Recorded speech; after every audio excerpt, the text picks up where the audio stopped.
Have you ever wondered if knowing too much might actually make life harder? Imagine this: a person walks alone through a crowded city street, not because they're lost, but because they see things others don't. While the world rushes by in pursuit of success, pleasure, or comfort, this person lingers in thought, seeing behind the curtain of it all. They notice the emptiness in ambition, the repetition in desire, the quiet sorrow behind smiling faces. This is not arrogance, it is the quiet burden of intelligence. The more clearly one sees, the heavier the world becomes. Welcome. Today we'll explore a strange and unsettling idea, that intelligence, far from being a gift, may in fact be a hidden curse. That clarity can bring sorrow. And that, according to the philosopher Arthur Schopenhauer, to be truly intelligent is to suffer more deeply, not less. His dark yet beautiful insights invite us to reflect on what it means to know, and whether perhaps there is mercy in not knowing. In this journey, we won't offer easy answers, but we will slow down, reflect, and sit for a moment with the deeper question: what if ignorance really is bliss? Let's begin. Intelligence is often celebrated as the highest human virtue, a beacon of progress, a mark of distinction. But what if this same light blinds as much as it illuminates? Arthur Schopenhauer, one of philosophy's great pessimists, suggests that the sharper the mind, the deeper the wound it cuts into reality. For him, intelligence is not simply the ability to solve problems or accumulate knowledge. It is the capacity to see, to perceive life in its raw and often disquieting truth.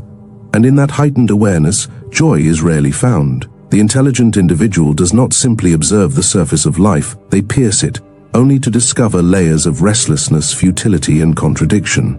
Schopenhauer wrote, "A high degree of intellect tends to make a man unsocial. This isn't a rejection of others out of pride, but a quiet withdrawal born from disillusionment. The more one understands, the harder it becomes to participate in the rhythms of ordinary life, the small talk, the rituals, the fleeting amusements. What once brought comfort or excitement now seems hollow. The intelligent person begins to feel like a stranger in a world content with illusions. Imagine a child who one day realizes the puppet show is being controlled by strings behind the curtain. The magic is gone. That is the experience of waking up to truth, and it is rarely joyous. This double-edged nature of intelligence lies at the heart of many inner struggles. A person who thinks deeply may see the beauty in existence, yes, but they also see its fragility. They may admire human achievements, yet remain painfully aware of their impermanence. They may love sincerely, and yet never shake the knowledge of love's vulnerability. Intelligence opens the eyes, but in doing so, it also removes the comforting veil, and once lifted, it cannot be lowered again. This is the beginning of a quiet sorrow, a weight that cannot easily be shared with those who still live behind the veil. And so we must ask, if greater understanding often leads to greater solitude and sorrow, what then is the value of intelligence? Is it a gift or a hidden affliction? As we move forward, we'll explore how this burden deepens, not just in what we know, but in how deeply we feel the truth of our condition. If you're finding this journey into Schopenhauer's ideas meaningful, I'd love to hear your thoughts in the comments below, and also consider subscribing. Let's continue this exploration together. In the next section, we turn to the core of Schopenhauer's insight, the curse of consciousness itself. To be conscious is to be awake, not simply to our surroundings, but to time, to impermanence, to the inevitability of suffering. For Schopenhauer, this is the tragic uniqueness of the human being. Animals, he observed, are spared the burden of self-reflection. They live wholly in the present moment, unaware of the future, untroubled by death. But humans, with our advanced intellect, are cast out of this natural innocence. We are no longer just alive, we are aware that we are alive, and by that same token, aware that we will one day die. This self-awareness is both a miracle and a torment. It allows us to create art, ask questions, and reach toward meaning. But it also opens the door to dread, regret, and longing. We remember the past and worry over the future. We carry the weight of choices, of lost time, of paths not taken. Schopenhauer believed that this consciousness was not a path to liberation, but a cruel twist of nature, a consciousness that reveals the emptiness behind our constant striving. He wrote, "A man finds himself, to his great astonishment, suddenly existing. After thousands and thousands of years of non-existence, he lives for a little while, and then, again, comes an equally long period when he must exist no more. What are we to make of such a brief, flickering light? Imagine waking from a dream, one filled with joy, confusion, and wonder. But upon waking, instead of relief, there is only an ache, an awareness that the dream was fleeting, that perhaps there is no dream at all, only waking. This is what consciousness brings, a disorienting clarity. And in this clarity, Schopenhauer saw not liberation but a kind of exile from the comforting illusions of nature. It is not that we suffer because we are weak, we suffer because we are aware. And that awareness, that gnawing insight into the futility of things, is the very hallmark of the intelligent mind. And so, the question deepens. If consciousness gives us access to truth, but truth leads us to sorrow, what is the value of such knowledge? As we move forward, we turn to the heart of this sorrow, to the force that drives our suffering, and the reason our awareness can feel like a prison, the blind, ceaseless will that pulls us ever forward. Beneath all our thoughts, ambitions, and actions, Schopenhauer saw a deeper force, something primal, irrational, and inescapable. He called it the will, not the personal willpower we speak of in everyday life, but a vast unconscious drive that pulses through all living things. It is the will to live, to exist, to persist, to reproduce, to grasp after survival and satisfaction, often without reason or reflection. For Schopenhauer, this will is the true essence of the world, and all our striving, whether for love, wealth, success, or even happiness, is merely its expression. We are not the authors of our desires, he believed. We are the instruments of a blind impulse that uses us for its own endless unfolding. What makes this idea so deeply unsettling is that intelligence does not free us from the will. It only makes us aware of its grip. We learn to see the pattern, we desire, we attain, we tire, and we begin again. The moment of satisfaction is fleeting, soon replaced by a new longing. Like a wheel that turns without rest, desire is never truly fulfilled, it only transforms. Schopenhauer writes, "All striving springs from want or deficiency, from dissatisfaction with one's condition. Thus it is suffering so long as it is not satisfied. But no satisfaction is lasting. On the contrary, it is always only the starting point of fresh striving." In this way, life becomes a chain of cravings, each link promising relief, yet binding us further to the cycle. Imagine a traveler walking through a desert, always chasing the shimmer of water on the horizon, only to discover it was a mirage. Yet even as the illusion fades, the thirst remains. This, for Schopenhauer, is the nature of our existence under the tyranny of the will. The more intelligent we are, the more clearly we recognize the futility of this pursuit. And yet we cannot stop running.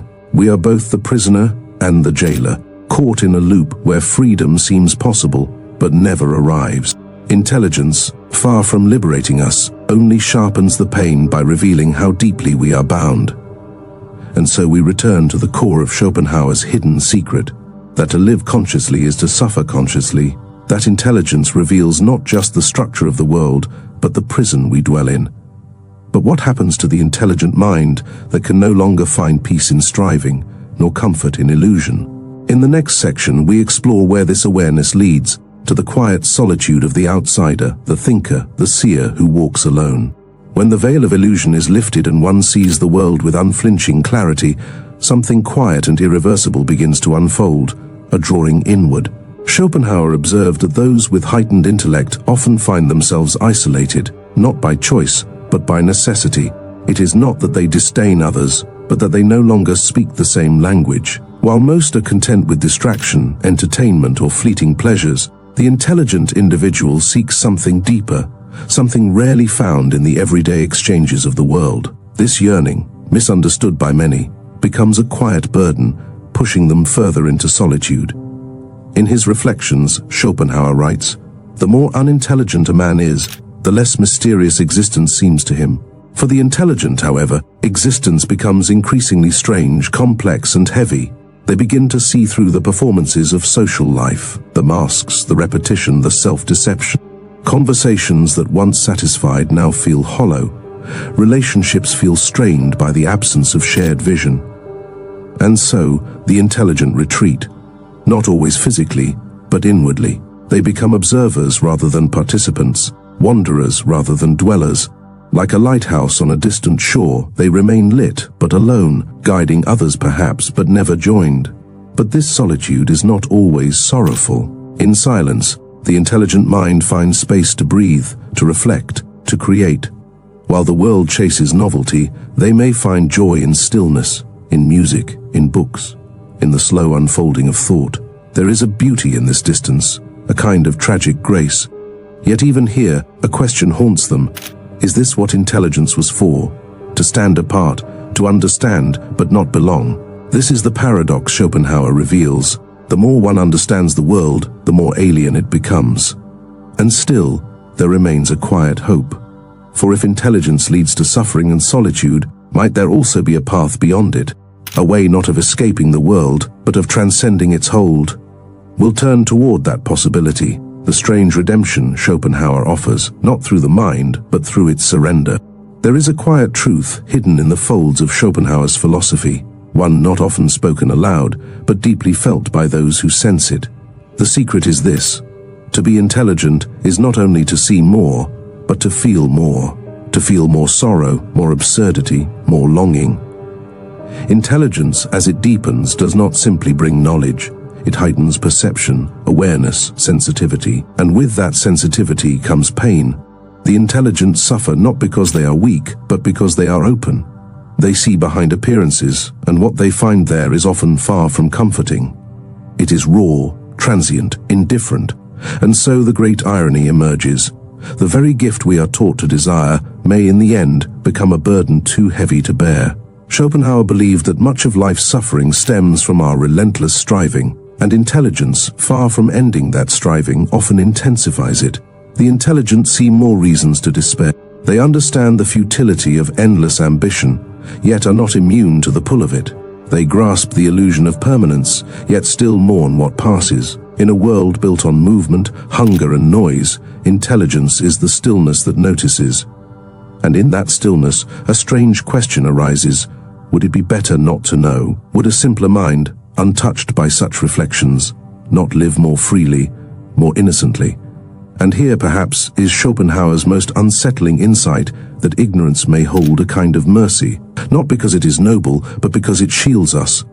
It wraps the mind in veils that allow joy to flicker, untroubled by what lies behind it. The intelligent often stand outside this warmth, observing rather than experiencing, haunted by what they cannot unsee. And so, you might not want to be intelligent, not because intelligence is evil or wrong, but because its price is clarity, and clarity can be cold. Yet Schopenhauer does not leave us in despair. His path forward is not to extinguish the mind, but to quiet the will. Through art, through aesthetic contemplation, through detachment and compassion, he suggests we can soften the bite of existence, not escape it, but transcend it in glimpses. These moments of stillness, of beauty without striving, are what he called salvation from the will. And for the intelligent soul, they may offer the only true peace. As we move toward our closing thoughts, we must ask, if intelligence brings sorrow, can we learn to live with that sorrow wisely? What, if anything, redeems this burden? Let us reflect one last time on what it means to see and to suffer clearly. To see clearly is a gift, but not an easy one. On this journey, we've explored how intelligence, as Schopenhauer saw it, is not simply a blessing, but a burden. It opens our eyes not only to beauty and truth, but also to impermanence, longing, and the silent weight of existence. We saw how the will drives our restless desires, how consciousness isolates the thinker, and how solitude becomes the quiet home of the deeply aware. Intelligence, then, is not just a path to understanding. It is also a mirror that reflects back the painful contours of what it means to be alive. But perhaps, in that reflection, there is something redemptive. Suffering, as Schopenhauer reminds us, is not a flaw in the system, it is the system. Yet those who suffer consciously are also those who may begin to rise above it, not through denial but through quiet acceptance, through art, through stillness, through choosing not to cling so tightly to the illusions that others chase.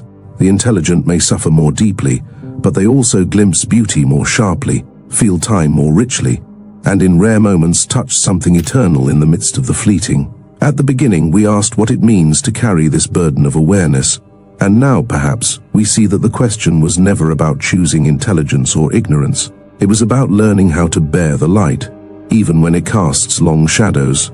As Rilke once wrote, "Let everything happen to you, beauty and terror. Just keep going. No feeling is final." Thank you for reflecting with me today. If these thoughts resonated with you, I invite you to subscribe and join our growing community of like-minded seekers. I'd be honored to hear your own reflections in the comments. Wherever you are in your own reflection, may you find quiet strength in the clarity you carry, and peace in knowing you're not alone.